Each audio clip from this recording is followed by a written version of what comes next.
morning, everybody. Welcome back to the mountain. I'm John. This is Shimoda Life. What a wonderful, wonderful summer morning.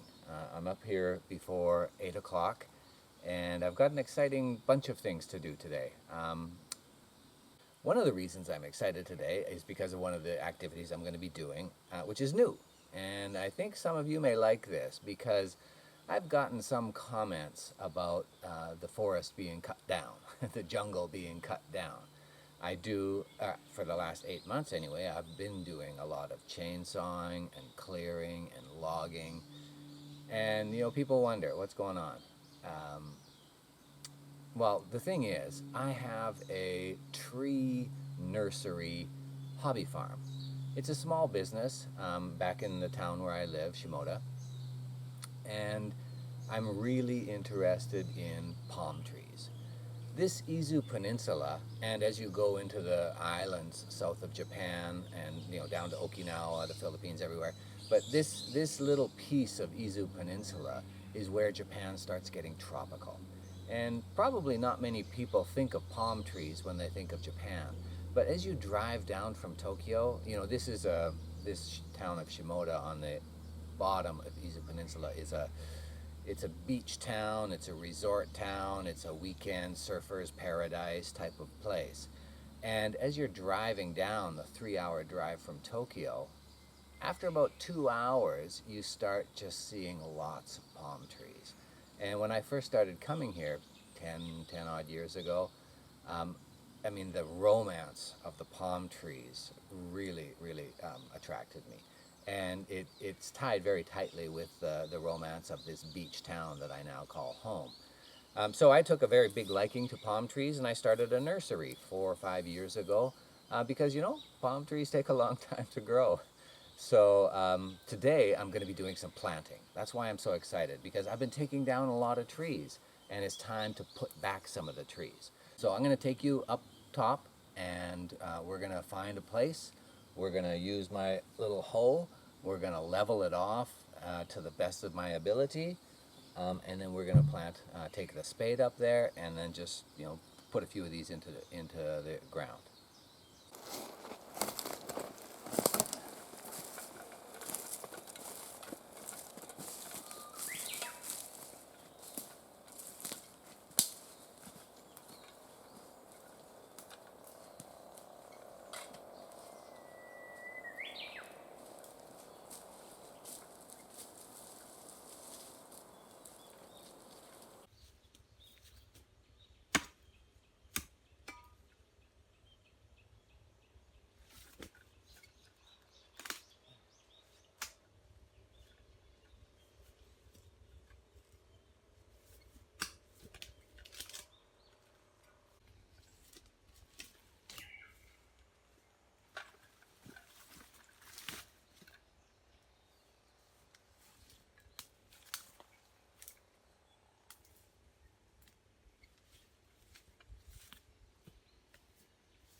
I think I've got it. I think that's good enough.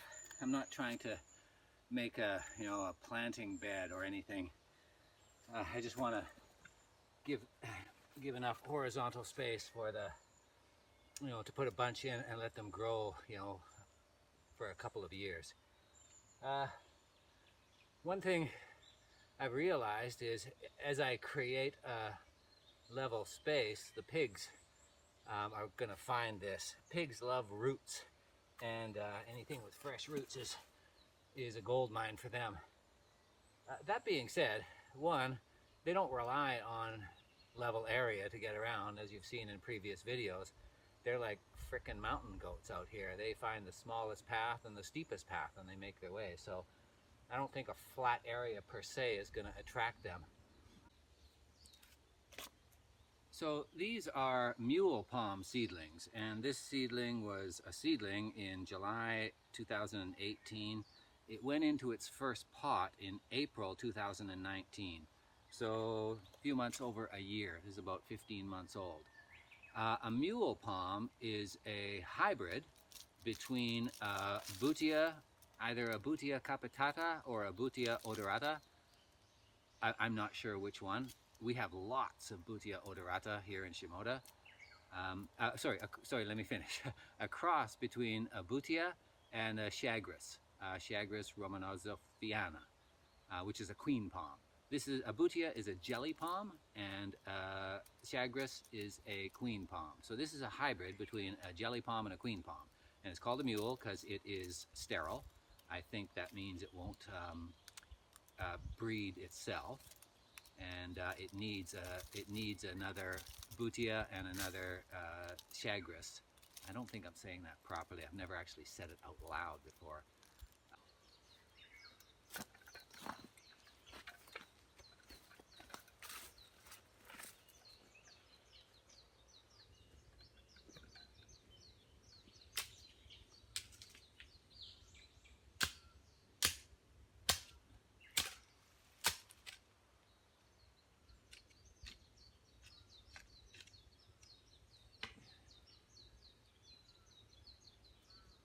That's it. That's it. That's all that's required. Let's go down to the truck and get a few more.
Why mules, you may ask?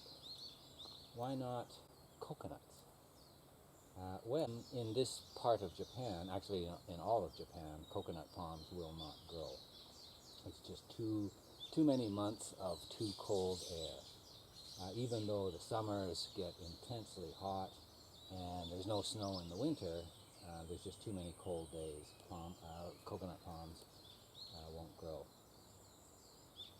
Mules, on the other hand, because, first of all, because they're a hybrid, they're hardier than most natural palms. And they're a hybrid between two very interesting palms.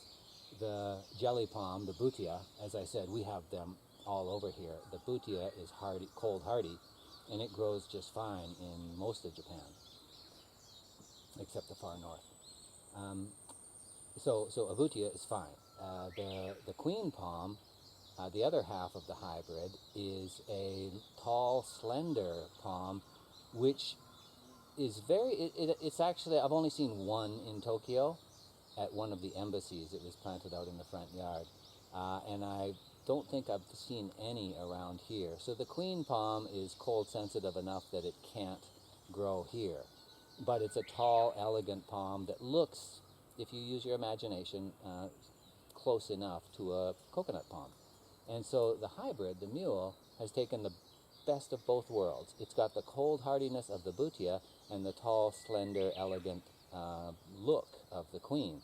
And it grows just fine down here. So I've imported a lot of seeds over the last 4 or 5 years to get to this stage. And I'm probably the only mule nursery in all of Japan, focusing on mules.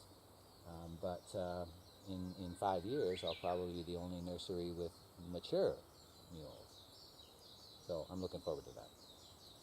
This one's got a nice root set.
I've got 26 seedlings in now, and they're looking good. You know, the pros out there, I know these are palm trees.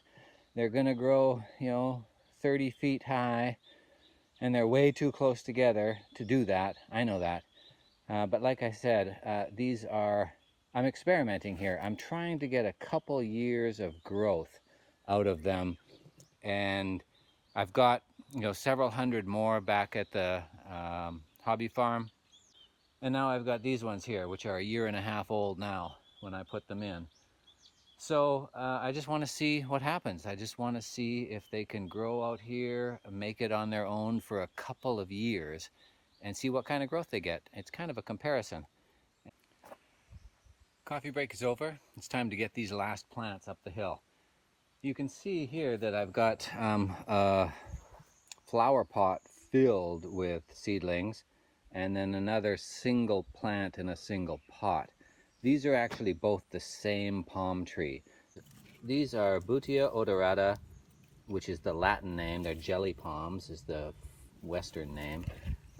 They were put in the pot October of 2019, last year. So, what is that, 8 months ago or so?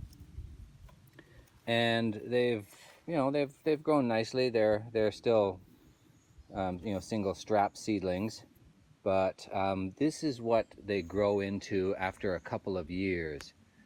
This is about, what, 2 feet tall and just, maybe 3 feet wide. It's a beautiful plant. It grows very easily around here. It gets really big. In South America, I think they tend to use the berries from this palm tree for jams and liquor. And I don't think anybody does that around here, but there's enough of them that you certainly could. I could start a canning operation very easily with the berries from the jelly palm. But anyway, I'm going to take these up there, put all the seedlings really in one place. It's not good for them over the long term, but as I've said, I'm just doing it to see if I can get a couple years growth out of the good, rich, fertile soil up there. These particular seedlings were picked off of a tree in not my backyard, but right in one of the neighbors' yards just around my house. So it's a local tree. It's going to do very well in this climate. All these seedlings are going to survive and thrive, I'm sure. And I love the fact that I've been able to capture some local seeds, to create some local seedlings, to create some further local trees.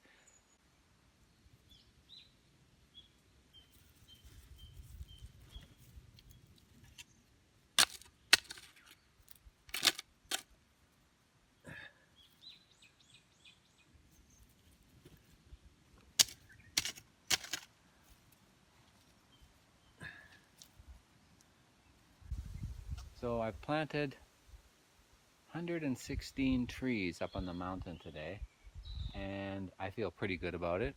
It's not ideal for all of them. They're going to have to be dug up and replanted elsewhere in about 2 years' time. But I think that they're going to get some really good, healthy growth out of the next 2 years. And I'm going to compare them to their potted siblings back at the ranch. Oh well, anyway, very good day, beautiful, beautiful morning spent gardening on the mountain. And thank you for joining me, and we'll see you on the next video.